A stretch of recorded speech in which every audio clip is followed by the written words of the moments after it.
right hand of this clock next moves, the race will be on.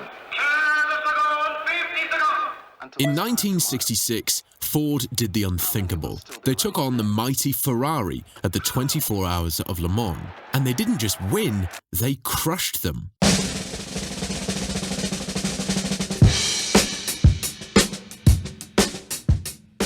In the 60s, Ferrari were undisputed kings of endurance. Their cars were light, tuned to perfection, driven by world-class talents where Le Mans felt like home turf. For an American manufacturer to challenge them wasn't just ambitious, it was outrageous. But it wasn't just power that helped Ford, nor was it just speed or even driver skill. A considerable part of the win was down to a part so simple, so clever, it looked like nothing. And it helped Ford pull off a legendary 1-2-3 finish. Ford spent millions building the GT40 MkII. This small component, maybe £10. No one knows the exact cost, but the impact was priceless, all legal, all unexpected, and without it, Ferrari might have taken their 7th in a row. Heading into the 66 Le Mans, Ferrari had won 6 of the last 7 races. Aston Martin won the other, but the Italians were untouchable. In 63, Ford almost bought out Ferrari, but Enzo Ferrari backed out at the last minute, unhappy with the thought that Ford could be controlling his racing program. Henry Ford II didn't take the rejection lightly. He turned to Carroll Shelby and said, "Go to war, build a car that will crush them." But this was no easy task. Ferrari didn't see Ford as a threat. Shelby American and its crew were viewed as a rather ragtag group of youngsters that were hastily assembling cars, which, while they looked the part, didn't go at the show and failed outright during the 1965 contest. Ferrari knew Ford were fast, but fragile. Their cars broke easily. While Enzo Ferrari lived to race and saw selling sports cars as a necessity, Henry Ford II, on the other hand, had all but given up racing, until it got personal. It was an arms race, said filmmaker Nate Adams, co-director of the documentary 24 Hours of War, but on a racetrack. Henry Ford II threw everything behind beating his rival on the biggest stage he could find: resources, engineers, politics, ego. Ford even created a Le Mans committee. He pulled in division heads from engine, foundry, parts, even styling to cut through red tape. It meant their engineers had a direct line to resources, carte blanche, whatever it took to beat their rivals. Ford had decided they weren't just going to build a car, they were going to find the edges of the rulebook and go straight through them. The key to winning so often isn't in what the rules say, it's in what they don't. Le Mans isn't just a race.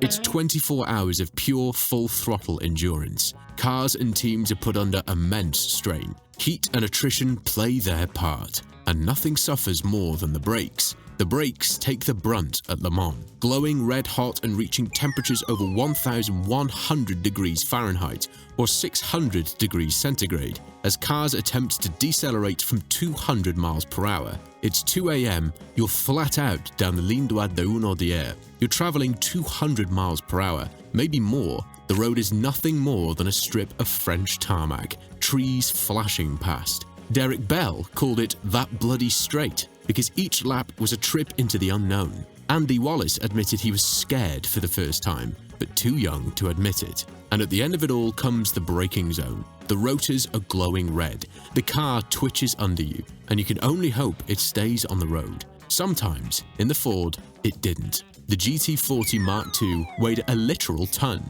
1,000 kilograms, excluding fuel and driver weight. It could reach a top speed of 201 miles per hour, but it destroyed the brakes. Rotors deformed, pads cracked, brake fluid boiled, and braking performance vanished entirely. By comparison, Ferrari's 330 P3 had a top speed of 193 miles per hour, but it was almost 150 kilograms lighter. Most team strategies included instructing the drivers to try and use the brakes as little as possible. This way, you avoid swapping brake rotors entirely. Changing rotors could take 20 to 30 minutes per corner. That's too much time to give away. The successful Ferrari went with the motto, "If it ain't broke, don't fix it." They stuck to what they knew: solid discs, long stops to manage heat fade, and a conservative braking strategy. But Ford couldn't afford to play safe. They needed something different. Enter Phil Remington, Shelby's secret weapon, Shelby American's engineering wizard. Phil Remington wasn't flashy. He wasn't political. He was the guy who'd disappear into the workshop and come back with something that worked. Carroll Shelby once said of him, "Rem could do anything with anything. He was the best mechanic I ever saw." Others called him the quiet genius of American racing. Tasked with a braking nightmare, he looked at the problem and flipped it. Literally. At the time, most brake rotors were mounted inboard, behind the wheel flange. To change a brake rotor meant disassembling the hub, removing the axle nut, bleeding lines, resetting preload on the wheel bearing. A complete nightmare under pressure. Remington's genius idea? Mount the rotor outside the hub. This way, all the pit mechanic had to do was remove the wheel, undo and swing the caliper, and drop in a new rotor. No bleeding, no bearings, no time lost. He used a quick swing caliper design, featuring a locating pin. A simple, hardened steel dowel was then used as a locator to guide the rotor perfectly into place. It was cheap, off-the-shelf stuff, but genius. That locating pin, cheap, hardened, maybe £10 worth, was the key. The fully pre-assembled brake kits, rotor, caliper and pads bolted on like Lego. If Lego came covered in grease and could handle 200 miles per hour. With practice, Ford's crew could change an entire brake assembly in under 60 seconds. This meant fresh brakes every single stint. This was game-changing. Over the course of a 24-hour race, this saved hours. Ford's GT40 could run harder and brake later.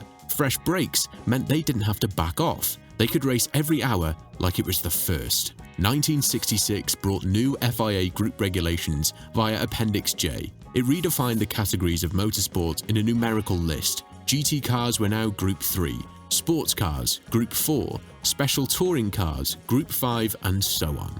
The ACO's new Group 6 now allowed for prototypes like Ford's GT40 MkII. The rules outlined engine specs, weight, dimensions, but were generally loose on tech freedom. Pit servicing? Barely mentioned. No ban on rotor swaps, no rule against modular assemblies. So Ford looked at the rulebook and, in typical Ford fashion, thought, if it's not banned, it's allowed. Shelby was an interesting man. He didn't want to outdance the Italians. In typical American fashion, he wanted to break them with steel. "Next year, Ferrari's ass is mine," Shelby growled, after losing in '64. For him and Remington, loopholes weren't cheap tricks, they were weapons. Where Enzo saw art, they saw engineering leverage. Where Ferrari polished curves, Ford bolted in solutions. So with the help of Shelby American and its NASCAR partner, Holman Moody, Ford set about creating a car that could take advantage of the unique conditions at Le Mans. Daytona and Sebring had already proven the Mark II's brute pace. Ken Miles and Lloyd Ruby won Daytona outright, with Ford sweeping the podium. At Sebring, Miles disobeyed a slow-down order, forcing Carroll Shelby to wave a hammer at him from the pit lane. Fast forward to June 18, 1966.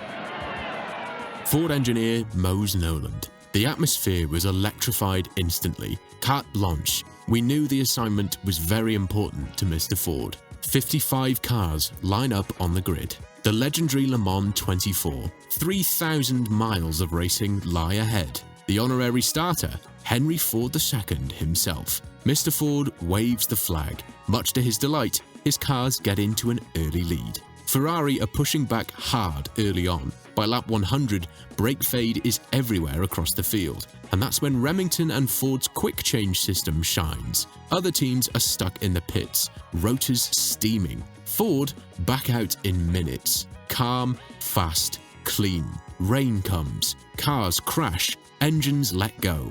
One by one, Ferraris start retiring. Clutches, engines, brakes, all failing. Ford has dropouts too, but their reliability shines. They begin to pull away, 30 laps ahead of Ferrari. In their final stops, the scenes in both camps couldn't be any more different. Ferrari engineers scramble to keep their remaining cars from losing any more ground, but they've got no chance. Ford executes yet another calm, fast change. Only one Ferrari, a GT car, finishes the race, 8th place. none of Ferrari's prototypes would finish the race in '66. Ford, they raced to the finish, 47 laps ahead of the nearest Ferrari. Only 3 of Ford's 13 GT40s would finish, but they finished first, second, third. A clean sweep. The first time an American manufacturer had won a major European race since the 1921 Grand Prix. Ford's press release said it best. It was a record-shattering performance. An American-built car could top Europe's best. The winning car covered more miles, 3,009.3, at a faster speed, 125.38 miles per hour, than any previous entry. At the heart of Ford's victory was an unsung hero.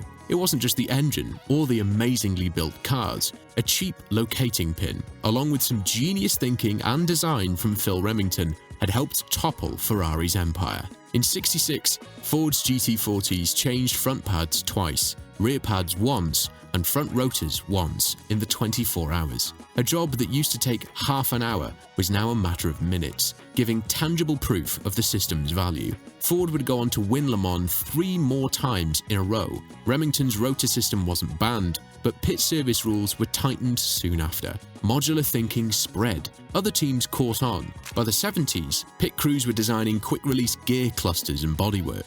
Formula One mechanics adopted the same principle with wheel guns and detachable nose cones. Remington's pit philosophy outlived the GT40 program. The secret wasn't horsepower, it was thinking. Ford didn't break any rules in '66. They simply exposed where the rules stopped and forced the rulemakers to play catch-up.